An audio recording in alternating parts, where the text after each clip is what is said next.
Paho family, Aranyas family, Marion Ruby Barboso and family, kaarawan ni Diandre Matthew Cruz, kagalingan ni na Romualda Leones, Felix Misa, Juliet Ocampo, Ligaya Lapides, Lolita Carlota Samones, Angelina Jimenez, Maan and Elisa de Guzman, Eva Raimundo, Nabel Kimpo, Milagros Retiracion, Teresa de la Rosa, Rafael and Carlota Capal, at Alan Dominguez. Kaluluwa ni Nayotikyo Severino, Joseph, Yosafe, Juliana Modesta, Ricardo Jr., Melinda, Benjamin Sr., Zenaida, Mon Vince Alexis, Juanito, Marshall, John Paul, Rolando Sr., Agida, Nora, John Lloyd, Angeles, Teresita, Emmanuel, Narcisa, Winifreda, Almira, Philip, Anselmo, Benjamin, Demetrio, Analiza, Nemesio, Sosimo, Luz, Rosario, Maltina, Jose, Leo Degario, Wilma Osmundo, Marcela, Maria Perpetua, Alan, Antonia, Rogelio Sr., Rebecca, Baz, Michael, Mary Jean, Asuncion, Damian, Helen, Louie, Procopio, Eli, Rafael, Paulina, Angel, Polty Villar, Ermina, Asing, Molly, Rose, Liloy, Ofelia, Aurora, Laula, Lucila, Leonito, Dionisia, Ivy May, LD, Vicente, Crescencia, Rogelio, Susana, Hilarion Sr., Manuel Sr., Cornelia, Eulogio, Juanito Sr., Constancio, Meliton Sr., Maria, Trinidad, Crispina, Leopoldo, Eduarda, Alejandra, at Maria.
Sa ngalan ng Ama at ng Anak at ng Espiritu Santo. Amen. Sumayin niyo po ang Panginoon. At sumayo rin.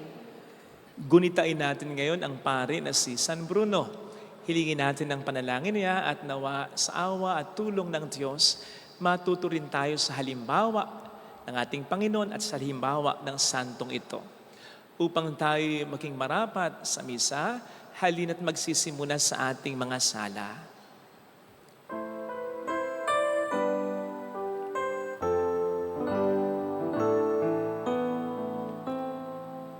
Ikaw na nag-aalis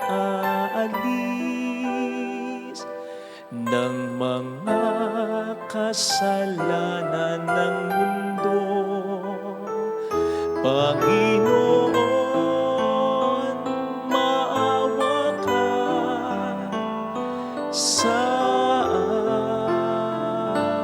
amin.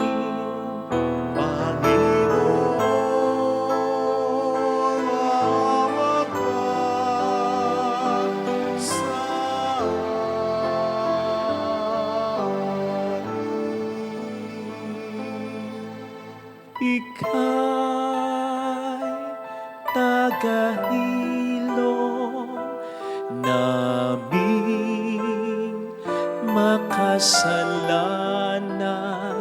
O Kristo, maawa ka sa sa amin.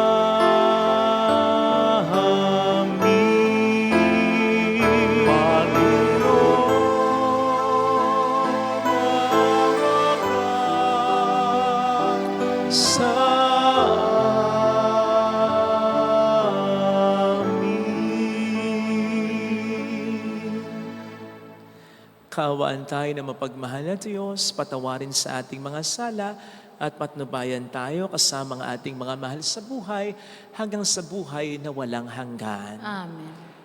Pakiyuko natin ang ating ulo, ibulong muna sa Panginoon ang ating intensyon, kasama ng intensyon ng mga nagpapamisa ngayon, ng mga tumutulong sa ating simbahan, ng mga kababayan natin sa ibang bayan, lalo na yung mga nagtatrabaho, nagsisika para sa kanilang pamilya.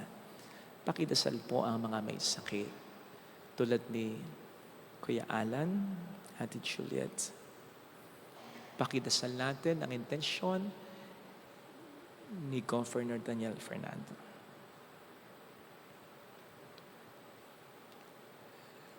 Manalangin tayo. Ama naming makapangyarihan, tinawag mong maglingkod sa iyo si San Bruno sa liblib na dako.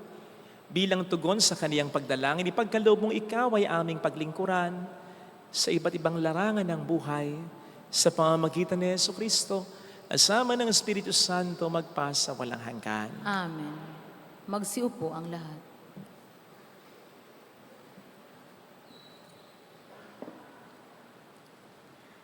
Ang salita ng Diyos mula sa aklat ni Propeta Baruch.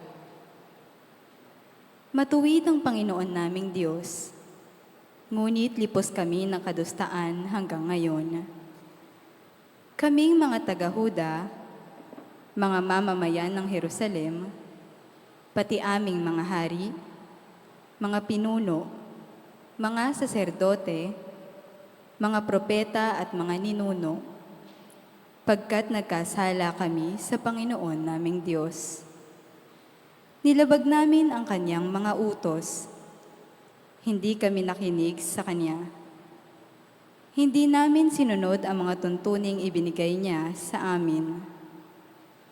Mula nang ang mga ninuno namin ay ilabas ng Panginoon sa Ehipto, patuloy kami ng pagtataksil sa kanya hanggang ngayon. Naging suwail kami. Kaya ngayon ay naghihirap kami. Nagaganap sa amin ang sumpa na ibinabala ng Panginoon sa pamamagitan ni Moises nang ang mga ninuno namin ay ialis niya sa Ehipto at dalhin sa isang lupaing mayaman at masagana sa lahat ng bagay. Hindi namin pinakinggan ng mga salita ng Panginoon naming Diyos sa pamamagitan ng mga propeta. Ang sinunod namin ang masasamang hilig at panay kasamaan ang aming ginawa. Sumamba kami sa mga Diyos-Diyosan at gumawa kami ng kinasusuklaman ng Panginoon.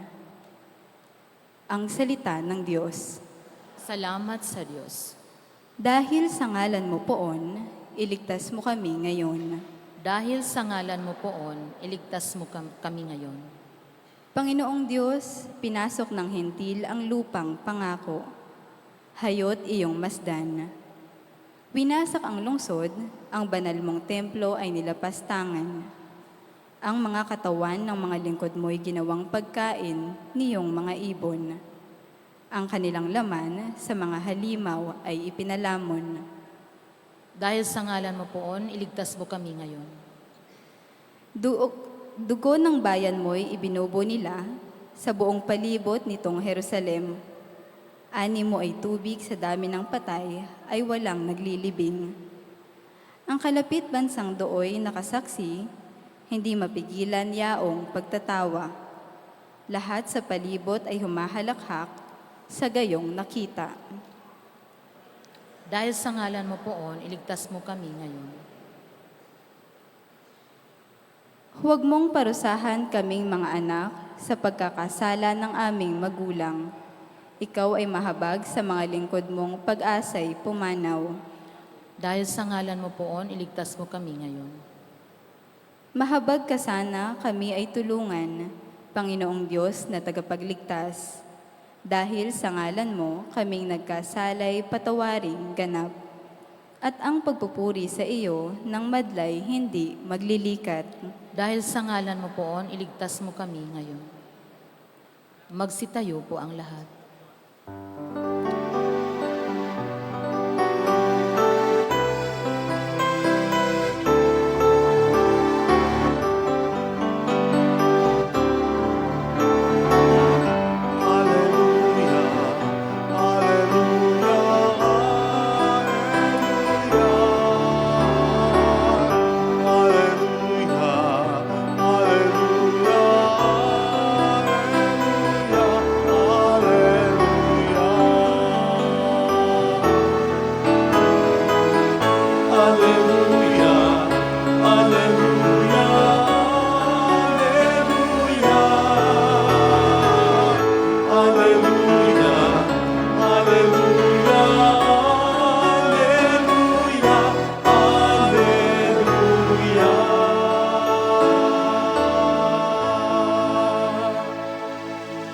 Sumainyo ang Panginoon. At sumayo rin. Ang mabuting balita po ng ating Panginoon ayon kay San Lucas. Papuri sa iyo, Panginoon. Noong panahong iyon, sinabi ni Jesus, "Kawawa ka, Corazin, kawawa ka, Bethsaida, sapagkat kung sa Tiro at Sidon ginawa ang mga kababalaghang ginawa rito sa inyo, di sana'y malao na silang nagtaramit ng sako at nauupo sa abo upang ipakilalang sila'y nagsisisi. Sa araw ng paghukom, higit na mabigat ang kaparusahan ninyo kaysa kaparusahan ng mga taga-Tiro at Sidon. At ikaw, Kapernaum, ibig mong mataas hanggang sa langit, ibabagsak ka sa Hades. Ang nakikinig sa inyo'y nakikinig sa akin. Ang nagtatakwil sa inyo'y nagtatakwil sa akin. At ang nagtatakwil sa akin ay nagtatakwil sa nagsugo sa akin." Mga kapatid, ang mabuting balita po ng ating Panginoon. Pinupuri ka namin, Panginoong Heso Kristo. Sino po sa inyo ang gusto ng pribilehiyo? Halimbawa, yung makamit and greet ang Pangulo o ang artistang iniidolo po ninyo, sabay makapagpa-picture kasama ng mga ito. Yung makapunta sa gusto nyong lugar ng may pocket money pa. Yung makapag-aral ng may libreng matrikula. Yung makauna sa linya o kaya makaupo sa malapit sa entablado kapag may gusto kayong konsyerto, yung makadaan kayo sa isang ruta na ipinagbabawal sa iba. Sinong may gusto? Wala? Kunyari pa kayo. Pero kapag naibigay sa iba, nasasabi ninyo, sana all. Sino ba naman ang ayaw ng pribilehiyo? Lahat tayo ay gusto. Sapagkat ang pribilehiyo ay basically, ito ay advantage, privilege, na meron tayo na maaaring wala ang iba. Kaya nga kinaiinggitan ang may pribilehiyo, di ba? Buti pa sila. Kasi nga, ang definition natin ng privilege ay hanggang dyan lang. Hanggang advantage lang na meron tayo at walang iba. Nawawala yung isang napakahalagang elemento ng privilege. Sa pananaw ng Diyos, sa pananaw ni Kristo, na kung malalaman lang natin at siseryosohin natin, baka matakot tayo sa pribilehiyo. Ano ito? Ganito. Narinig po natin sa ating binasang ebanghelyo ang disappointment ang kalungkutan ni Kristo para sa mga taong nakatira sa Corazin, Bethsaida at Capernaum. Bakit? Sapagkat ang mga taong dito ay privilege. Mayroong mga advantage na walang iba. Bakit? Kasi sa mga lugar na ito naganap ang maraming mga himala at milagro ng Diyos sa pamamagitan na rin ni Kristo. Sa mga lugar na ito, lalo na ang Capernaum, nangyari ang ilan sa mga memorable moments sa ministeryo ni Kristo, katulad ng pagtawag niya sa kanyang mga unang disipulo. Mga milagro, himala, special moments sa buhay ni Kristo na nangyari sa Corazin, Bethsaida at Capernaum, na hindi nangyari sa iba, particularly sa Tyre at Sidon. So, ano ngayon ang disappointment ni Kristo? Ano ngayon ang ikinalulungkot ni Kristo? Ayun! Nawala yung isang elemento ng definition. Sapagkat para sa mga tao, katulad ng mga tao sa Capernaum, Bethsaida at Corazin, para na rin sa atin, ang definition ng privilege ay hanggang advantage lang. Ay, para kay Kristo, tama ang privilege ay advantage. Pero may kabilang pisngi ang privilege. Hindi lang advantage, kundi responsibility. Pananagutan. Natatandaan po ninyo, nung medyo tinatamad na si Spider-Man, kasi ang dami niyang mga obligasyon na dapat gampanan. At dahil sa kanyang kapabayaan, may mga napahamak. At tulad ng uncle niya, na nung nabubuhay ay ang sabi sa kanya, with great power comes great responsibility. Hindi lang advantage, merong responsibility. O hindi ba't yun ang sabi ng ating Panginoon sa Luke 12:48? To whom much is given, much will also be required. Sa taong binigyan ng marami, hahanapan din siya ng marami. At sa taong binigyan ng lalong mas madami, pananagutin din siya ng Panginoon sa lalong mas madami. So, para kay Kristo, ang dalawang pisngi ng privilege, advantage at responsibility. Huwag mo nga alisin yung responsibilidad sapagkat magiging magulo, masalimuot ang lahat.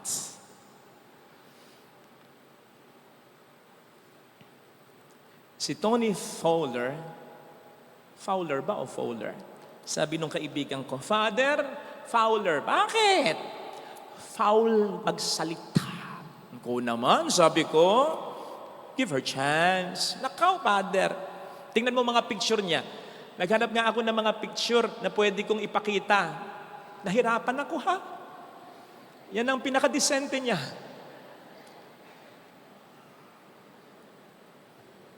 Siya ay mayroong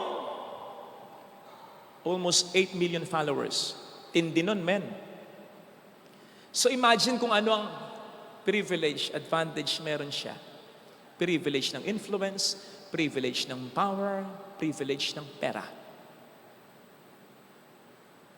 Kaya lang mukhang yung privilege ay hanggang advantage lang para sa kanya. Kasi nang sampahan siya ng kaso ng kapisanan ng mga social media broadcasters ng Pilipinas sa kasong mga malalaswang videos. Ganito ang naging tugon niya.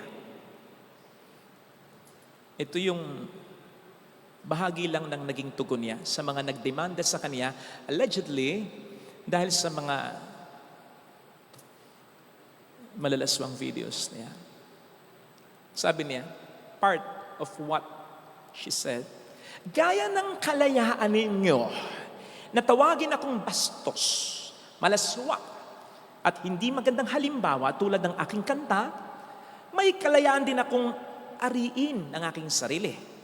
Kasama dito ang pag-aari ko sa aking katawan, sa aking pagkababae, at higit sa lahat, ang pag-aari ko sa nais kong gawin, sabihin, kantahin, o sayawin.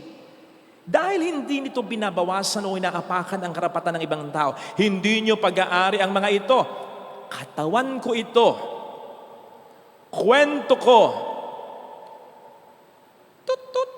ko, opinion ko, at pagkababae ko. Akin ito at hindi sa inyo. Akin ito at hindi sa inyo. Alam nyo, talented naman eh. Isa siya sa mga actresses sa Batang Quiapo. Okay. Kaya pinagdarasal ko siya. At 3 ang dasal ko para sa kanya. Una, ma-realize niya na kung ano man ang privilege na meron siya kasama ng talent niya at influence niya, ito ay ipinagkatiwala lamang ng Diyos sa kanya. Ikalawa, anytime po pwede itong kunin sa kanya. At ikatlo, darating ang pagkakataon na lahat tayo tulad niya, isa-isa, haharap sa Diyos. At i-account natin, isusulit natin, paano natin ginamit yung mga privileges na binigay niya sa atin. At dahil mabuti ang Diyos, alam na natin, hindi na kinakailangan i-memorize yan. Alam na natin kung paano gagamitin responsibly ang ating mga privileges sa paggawa at pag-influence ng mabuti. Nakita po ninyo ang nangyayari? Kapag tayong pinagkatiwalaan lang ay nang-aangkin na. Nakaw! Sabi nga ng isang quote, when you think you own something, that something owns you. But when you know and you believe that you own nothing, pinanganak tayo, wala man naman tayong pag-aari, di ba? At mamamatay tayong wala rin tayong idadalin sa hukay natin. So when we believe that we own nothing, then God owns us. Dahil tayo katiwala lang, God will call the shots. Pero kapag inangkin natin ang bagay na pinagkatiwala lamang sa atin, akin ang katawang ito. Kahit magbisyo ko, bala kayo, pakialam ko sa inyo, katawang ko ito. Akin ang batang ito, anak ko, paglaglag ko, bala kayo, basta, akin ito. Ang kasal, papel lang. Ako lang naman yung sumagot dyan ng oo at siya. So anytime, pwede namin i-dissolve ito. Tanyo? Nagkakaroon ng malaking problema kapag tayo mga katiwala lang ay naghari-harian at inangkin natin ang mga bagay na sa atin ay pinagkatiwala lang. At masama, ayan. Masama na makagawa ng masama, mas lalong masama yung maging sanhi ka pa ng pagkakasala, paggawa ng masama ng iyong kapwa. In connection with that, meron pang mas lalong sasama. Ano yun? Abay, binigyan ka ng Diyos ng privilege, hindi mo ginamit responsibly, hindi mo ginamit sa mabuti, ginamit po ba laban sa Diyos? Naka-experience na po ba kayo nang gumawa kayo ng mabuti, hindi kayo napasalamatan? Kakagalit yan. Masakit yan. Pero, dagdagan mo pa, hindi ka na nga napasalamatan, ginawan ka pa ng kasalan. Di ba mas masakit yan? Di ba mas nakakainis yan? Di ba mas kawalan ng utang na loob? Ganon ang ginagawa natin. Kapag may privilege tayo, na hindi natin ginamit sa mabuti, hindi mo na napasalamatan ang Diyos, ginamit mo pa laban sa Diyos. At yan ay napakaseryosong kasalanan sa Diyos. Ano sabi sa Ebanghelyo ayon kay San Lucas 17:2? Mabuti pa sa tao na sabitan ng gilingang bato sa leeg at itapon sa dagat kaysa maging sanhi ng pagkakasala ng isa sa maliliit na ito. Sipin mo, yung mamatay ka sa dagat, ang hirap na nun. Sasabitan ka pa ng gilingang bato sa leeg, mas mahirap yon. Ang sinasabi dito ay, mas maganda na yon kaysa yung privilege na ibinigay sa iyo, gamitin mo laban sa Diyos na nagbigay sa iyo. Kaya nga ang sabi sa mga taga-Corazin, Bethsaida at Capernaum, nakaw, Ang sasapitin ninyo sa paghuhukom ay mas malala sa sasapitin ng mga taga Tiro at Sidon. Yung mga taga Tiro at Sidon, marami ng mga makakasalanang tao dito. Okay? Pero sa araw ng paghuhukom, kung ano yung tatanggapin nilang parusa, mas magaan kaysa sa mga taga Capernaum, Corazon at Bethsaida. Bakit? Kasi hindi naman nagpunta at gumawa ng milagro. Hindi gumawa ng milagro, ng maraming milagro si Kristo sa Tiro at Sidon, kundi sa Bethsaida, Capernaum at Corazon. Marami yung binigay sa inyo eh. Ano yung sinukli ninyo? Walay! Hindi na nga kayo nagsukli. Naging pasakit ulo pa kayo. Napakatitigas ninyo. Sabi ni Kristo, kawawa ka Corazon, kawawa ka Bethsaida, kawawa ka Capernaum. Hindi niyo po ba napansin kung paano ko binigkas? Hindi ko sinabing, sabi ni Kristo, kawawa ka Corazon, kawawa ka Bethsaida, kawawa ka Capernaum, buti nga sa'yo. Parang ganon? Hindi ganon. Ang sabi ng Diyos sa pamamagitan ni Prophet Ezekiel, hindi ko ikinatutuwa ang kamatayan ng isang makasalanan.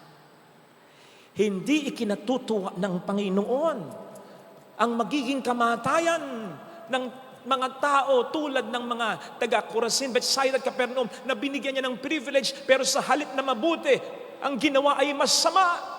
Hindi niya ikatutuwa. Pero kanyang ikinaawa. Bakit? Kasi alam niya, matindi ang kaparusahang ibibigay sa kanila. Kawawa kayo. And sana mga kapatid, tingnan natin yung mga privileges natin. Father, wala naman akong followers. Nagla-live ako, isa nga lang nanonood eh. Nanay ko pa.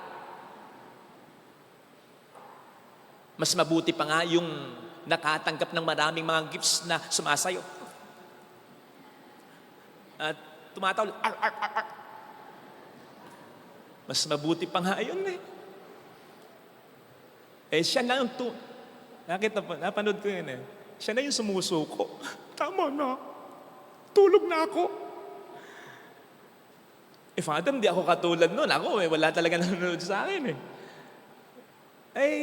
Pagdating sa privilege, hindi mo kinakailangan ng power. Hindi mo kinakailangan ng so much money. Hindi mo kinakailangan ng so much influence. Yan lang buhay ka, privilege na. Yan lang may kalusugan ka. Gumagalaw ka, humihinga ka, nakakikita ka, nakapagsasalita ka, nakakarinig ka, privilege na. May trabaho ka, may negosyo ka kahit paano, privilege na. Sapagkat hindi lahat ng tao may kanyan. So, paano natin ginagamit yan? Baka ginagamit natin sa kasalanan, sa pagiging matapobre, sa pag-iisa sa kapwa, sa pag-i-influence ng iba upang siraan ng isa, sa paglayo sa Diyos, sa pagiging busy sa material na bagay at nakakalimutan ng mga mahalagang bagay sa buhay. How are we using our time, our talents, our resources?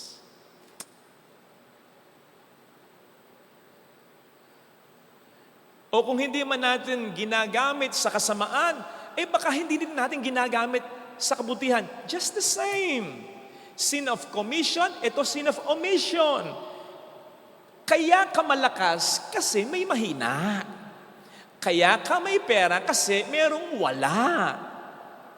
Kaya ka may boses, may impluensya. Mayroong walang impluensya, walang boses sa lipunan. Ikaw dapat ang magbigay sa wala. Ikaw dapat ang maging boses ng walang boses. Ikaw dapat ang maging kalakasan ng mahina. So kapag hindi mo ginamit sa mabuti, ang privilege mo, yung walang boses, mas lalong mapipipi. Yung mahina, mas lalong manghihina. Yung wala, mas lalong mawawalan. Nakita po ninyo? Kaya mas matindi ang ating nagiging kasalanan. Father, sa tanong mo kanina, sino gusto ng pribileyo? Yoko na. Mahirap pala. Paano magiging mahirap? Bakit ka matatakot? Kung hindi mo naman gagamitin ang privilege for self-serving, kung gagamitin mo to glorify God and to help others, experience will tell us. May ginagawa ka ng mabuti? Gusto mo pang dagdagan ng mabuti? Kaya lang wala ka ng time, wala ka ng talents, wala kang pera. So yung privilege na ibinigay sa iyo, means yun para makagawa ka ng mas maraming mabuti. At ayaw mo ba na ginagamit ka ng Diyos na maging pagpapala sa iba? Hindi mo ba naranasan yung kapag nagbigay ka, kapag tumulong ka, kapag gumawa ka ng mabuti, iba yung pakiramdam. Bakit? Kasi ang Diyos ay nandiyan. Literally, sumasayo ang Diyos, ginagamit ka ng Diyos kapag gumagawa ka ng kabutihan. At kailangan ang mga privileges dyan para magawa mo yan. Sana yun ang makita natin, sa ating mga privileges. Para hindi lang ito maging advantage. Huwag natin kakalimutan, mayroong inaasahan sa atin ang Diyos. Ito sana ang hilingin nating biyaya sa ating banal na pagdiriwang. Lagay natin ang ating kanang kamay sa tapat ng ating puso.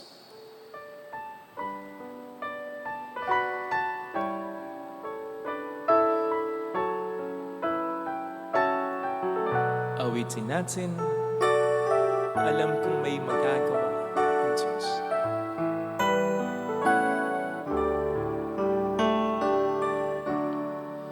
Alam kong may magagawa ang Diyos. Alam kong may magagawa ang Diyos. Walang imposible sa kung ako'y magtatapat, sa Kanya'y maglilingkod, alam kong may magagawa ang Diyos.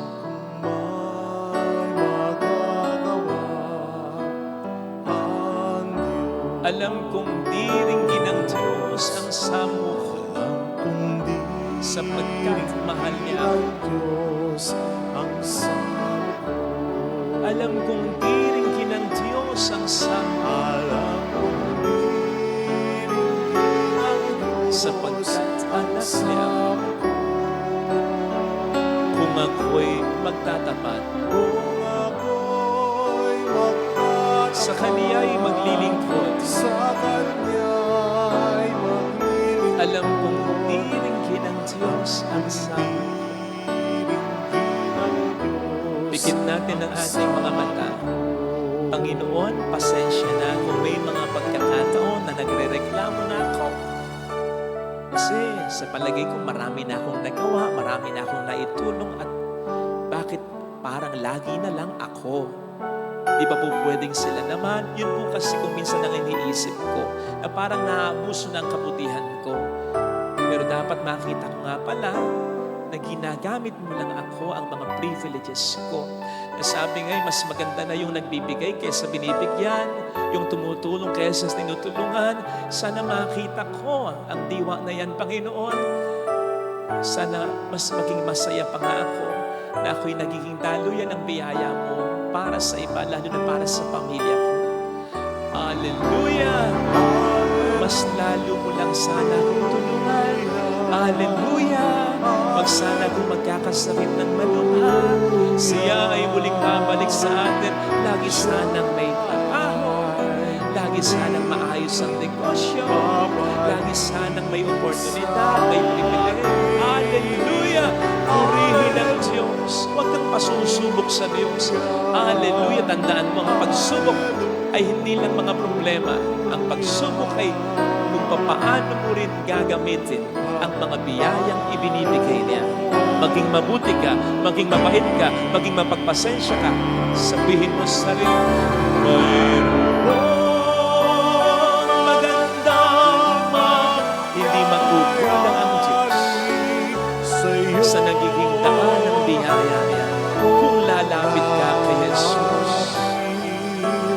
pa ba ang kalimutan niya? Mayroong magandang mangyayari sa iyo. Kasi alam ng Diyos ang mga tinutulungan mo, ang mga nakaasa sa iyo, ang mga taong masasaktan.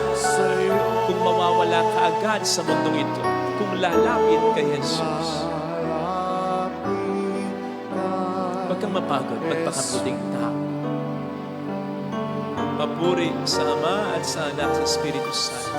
Kapara ng sa unang-una, ngayon, magpakailanman, magpasawalang hanggan. Amen. Pag-aalay.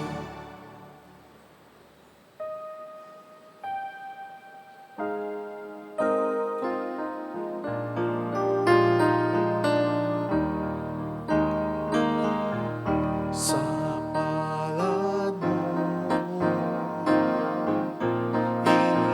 inihahandog ang buhay. Sa palad mo, habilin ang puso, Panginoon. Kabayan pag-asa, sa'yo'y handog aming pag-ibig. Sa nagtitiwala, iyong patnubay ang dumaray, iyong tinutugon. Sa'yo'y tiwala, sa dilim ng buhay, sa'yong biyaya, naging malaya. Sa palad mo, inihahandog ang buhay. Sa palad mo, habilin ang puso, Panginoon.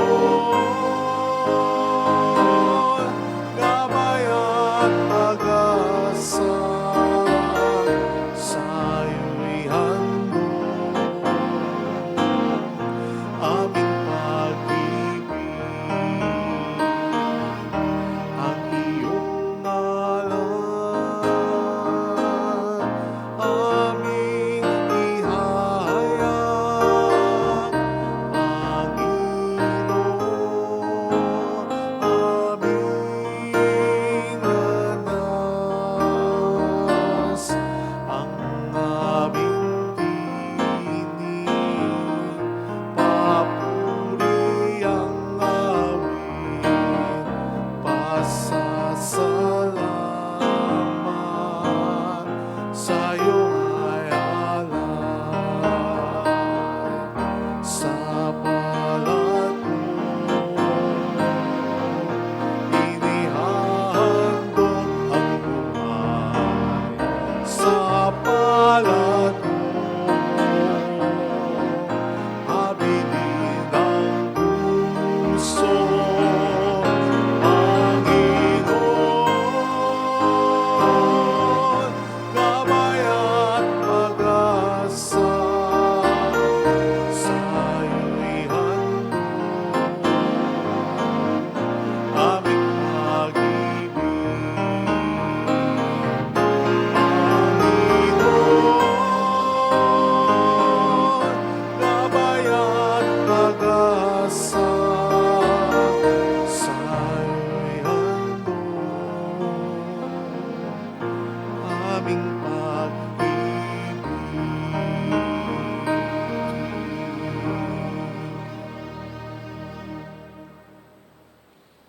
Manalangin tayo, pang ating handog ay maging kalugod-lugod sa disamang makapangyarihan. Tanggapin nawa ng Panginoon itong paghahain sa iyong mga kamay, sa kapurihan niya at karangalan, sa ating kapakinabangan at sa buong sambayanan niyang banal. Ama naming lumikha, ipagkaloob mong ang aming mapagkumbabang paglilingkod ay kalugdan mo sa ikararangal ng mga banal mong ikinalulugod, tulad ni San Bruno. at sa ikadadalisay na aming katauhan at loob sa pamamagitan ni Jesucristo, kasama ang Espiritu Santo magpasa walang hanggan. Amen. Sumainyo po ang Panginoon. At sumayo rin. Itaas sa Diyos ang inyong puso at diwa. Itinasa namin sa Panginoon. Pasalamatan ang Panginoong ating Diyos. Marapat na siya ay pasalamatan. Ama naming makapangyarihan, tunay nga pong marapat na ikaw ay aming pasalamatan.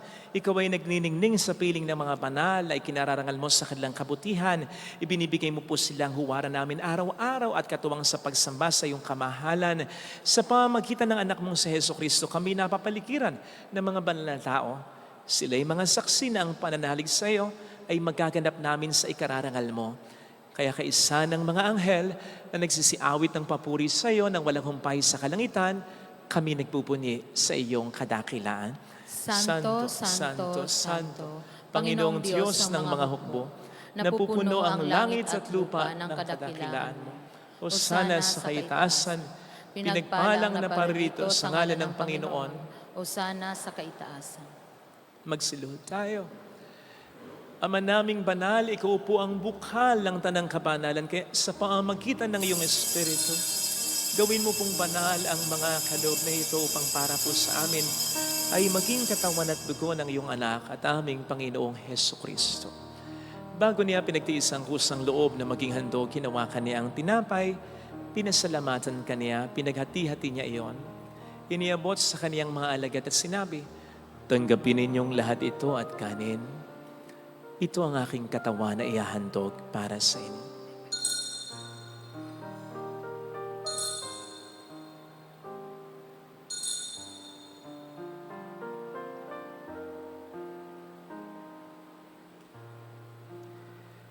Gayun din naman ang matapos ang hapunan, nawakan niya ang kalis. Uli kaniyang pinasalamatan. Iniabot niya ang kalis sa kaniyang mga alagad at sinabi, tanggapin ninyong lahat ito at inumin. Ito ang kalis ng aking dugo ng bago at walang hanggang tipan.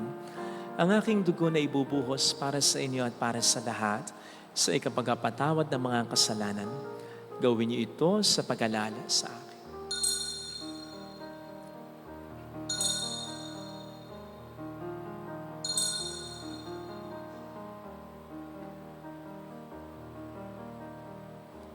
Ipagbunyi natin ang misteryo ng ating pananampalataya. Si Kristo'y namatay, si Kristo'y nabuhay, si Kristo'y babalik sa wakas, ng panahon. Ama, ginagawa namin ngayon ang pag-alaala sa pagkamatay at muling pagkabuhay ng iyong anak, kaya nialay namin sa iyong tinapay ng buhay at ang kalis ng kaligtasan. Kami nagpapasalamat dahil kami iyong minarapat na tumayo sa harap mo para maglingkod sa iyo. Isinasamo namin kami na magsasalo sa katawan at dugo ni Kristo ay mas mabuklod sa pagkakaisa sa pamamagitan ng Espiritu Santo, Ama. Lingapin mo ang iyong simbahang laganap sa buong daigdig.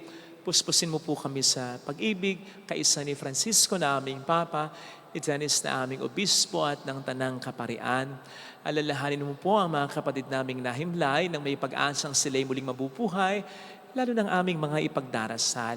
Saglit tayong yumuko, ipagdasal ang ating mga minamahal na yumaon na. Pakisama lang po si Nan Choice, Nene, Joselito Percy, Cautiosa, Miguel Arsenio, Diongaso Maria Sose, Enrique, Sally, Emer, George, Elsie, Corio, Tafid. Gayon din ng lahat ng mga pumanaw. Kawaan mo sila at patuloyin sa iyong kaliwanagan. Kawaan mo at pagkingtapatin kaming lahat na makasalo sa iyong buhay na walang wakas. Kaisang mahal na birhen ng Lasalet, ang ina ng Diyos. San Jose ang kabiyak ng kanyang puso, San Bruno, lahat ng mga banal na namuhay dito sa daigdig ng kalugod-lugod sa iyo, may pagdiwang nawa namin ang pagpupuri sa ikararangal mo sa pamamagitan ng iyong anak at sa aming Panginoong Hesukristo. Sa pamamagitan ni Kristo kasama niya at sa Kanya, ang lahat ng parangal, papuri ay sa iyo, Diyos amang makapangyarihan, kasamang Espiritu Santo magpasa walang hanggan. Amen. Pakihabol po sa dasal, si Ramon, ang kanyang kaluluwa, ang may sakit tulad ni Ate Catalina, Pagdasal natin ang kaluluwa ni Luningning, ni Pablo. At pagdasal din natin sana ang pagkapanalo ng Pilipinas mamaya. Tumawag tayo sa Ama.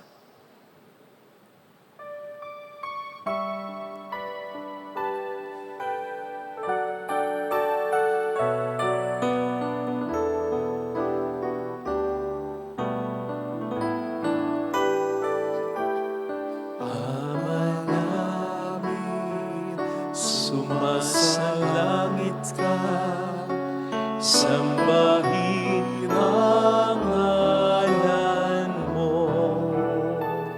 Mapasa amin ang kaharian mo, sundin ang loob mo.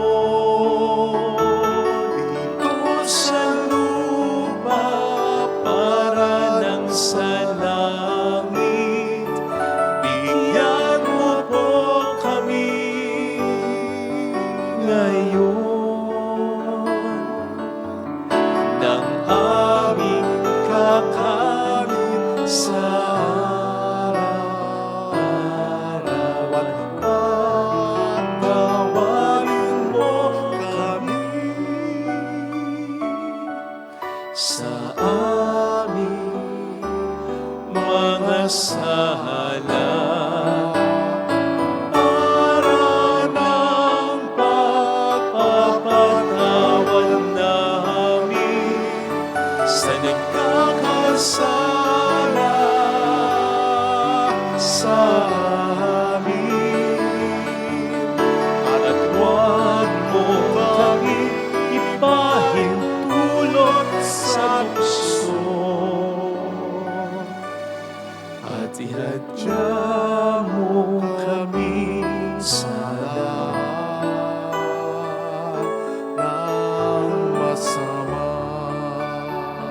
Iniling namin kami adya sa lahat ng masama, pagkalooban ng kapayapaan na araw-araw, iligtas sa kasalanan, sa kapahamakan, lalo na sa mga seryosong karamdaman. Samantalang aming pinaghahandaan ang dakilang araw ng pagpapahayag ng tagapagligtas namin sa Heso Kristo. Sapagkat iyo ang kaharian, ang kapangyarihan at ang kapurihan, magpakailanman. Amen. Panginoong Heso Kristo, sinabi niyo po noon, sinasabi niyo rin sa amin ngayon, kapayapaan ang iniiwan ko sa inyo, ang aking kapayapaan ang binibigay ko. Tunghayan mong aming pananampalataya, huwag pong aming mga pagkakasala. Pagkalooban mo po kami ng kapayapaan at pagkakaisa, lalo na sa aming pamilya, ano man ang aming maging problema ayon sa iyong kalooban, kasama ang Espiritu Santo magpasa walang hanggan. Amen. Ang kapayapaan ng Panginoon ay sumainyo daw ang lahat. At sumayo rin. Magbigayan tayo ng kapayapaan sa isa't isa. Kapayapaan po. Peace be with you.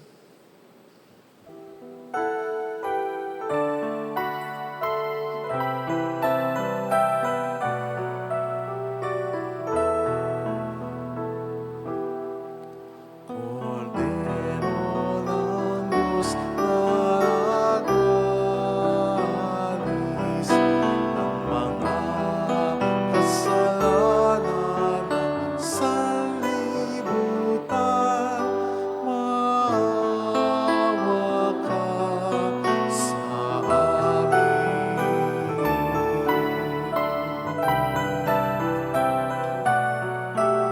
Cordero ng Diyos na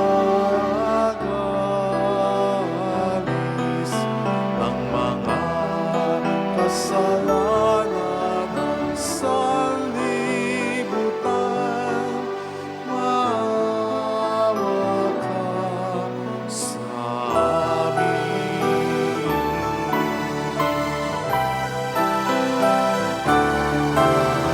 Cordero ng Diyos na nagalis ng mga kasalanan ng sanlibutan, ipagkaloob mo sa amin ang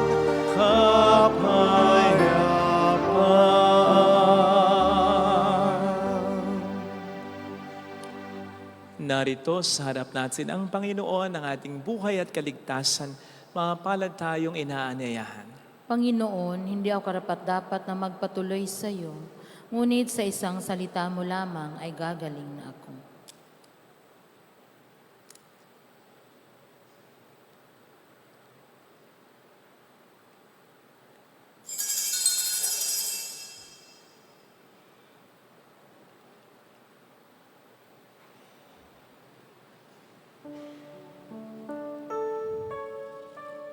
Panalangin para sa espiritual na pakikinabang. Panginoong Hesus, ako ay naniniwala na ikaw ay nasa kabanal-banalang sakramento. Iniibig kita ng higit sa lahat at ninanasa kong tanggapin ka sa aking kaluluwa. Sapagkat sa mga sandaling ito, hindi kita matatanggap sa sakramento. Tumuloy ka sa espiritu sa aking puso. Niyayakap kita na para bang naririto ka na. Inaalay ko ng buong buo ang aking sarili sa iyo. Huwag mong hayaang mawalay ako sa iyo. Amen.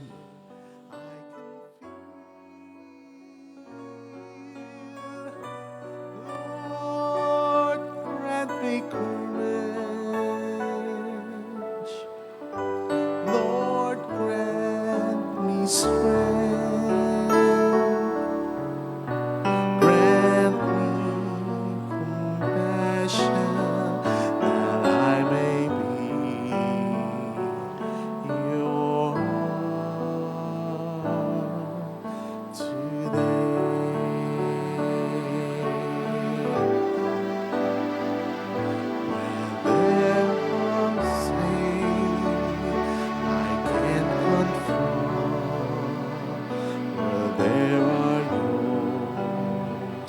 I can release.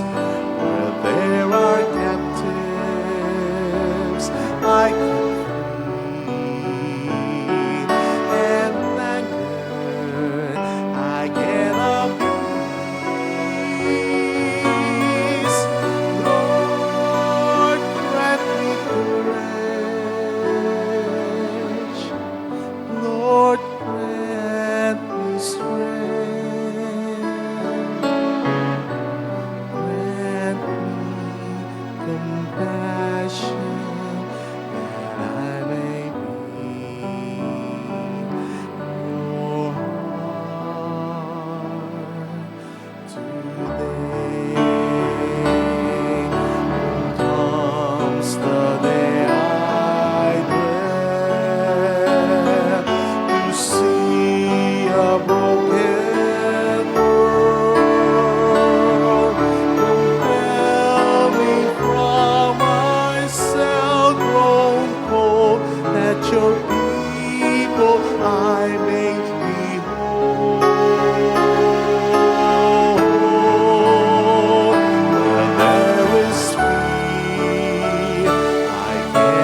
Manalangin tayo. Ama naming mapagmahal, sa pagsilang sa langit ng mga banal tulad ni San Bruno, kaming mga nakinabang ay dumadalangin magkamit ng di magmamaliw na kabutihan. Ngayon pa man ay minagandang loob mong ibigay sa pamamagitan ni Jesucristo kasama ang Espiritu Santo magpas sa walang hanggan. Amen. Holy God, Holy Mighty One, Holy Immortal One. Have mercy on us and on the whole world. Holy God, Holy Mighty One, Holy Immortal One. Have mercy on us and on the whole world. Holy God, Holy Mighty One, Holy Immortal One. Have mercy on us and on the whole world. Jesus, King of Mercy, We trust in you. alalahanin, O mahal na Birhen ng Lasalet, Ina ng pag-asa. Ikaw ang nagpapaalala sa aming magbalik loob sa Ama. Ito ang nagpapatunay na ang kagandahang loob mo ay nanatiling busilak. Sa pag-aaruga mo sa amin, tungkulin mo'y tinupad. Sa paanan ni Kristo ay itinuring mo kaming mga tunay mong anak. Kaya ninais mong ni Isay huwag mapahamak. Maging sa iyong walang tigil na pananalangin, pati luhay pumatak. Huwag namang mawalan ng saysay ang iyong paghihirap. Hiling nawa namin sa iyo, aming inang liyag, na matapos ang pakikibakan namin sa mundong ito at sa pananatili namin tapat kay Kristo, sa kapurihan mo'y makibahagi kaming ganap, upang kung nasaan ka ngayon ay maparoon din kaming lahat, at ang kaganapan ng kaluwalhatian ng Diyos Ama ay tuluyang matupad. Siya nawa. Mahal na Birhen ng Lasalet, tagapagkasundo ng mga makasalanan. Ipanalangin mong walang patid kaming mga dumudulog sa iyo. Maraming salamat po sa patuloy niyong pagtulong sa ating simbahan. Maraming salamat po. Sumainyo ang Panginoon. At sumayo rin. Pagpalain kayo kasama ng ating pamilya na mapagmahal na Diyos ng Ama at ng Anak at ng Espiritu Santo. Amen. Umayo tayo sa kapayapaan ni Kristo. Salamat sa Diyos.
Salamat po. Thank you. Salamat po.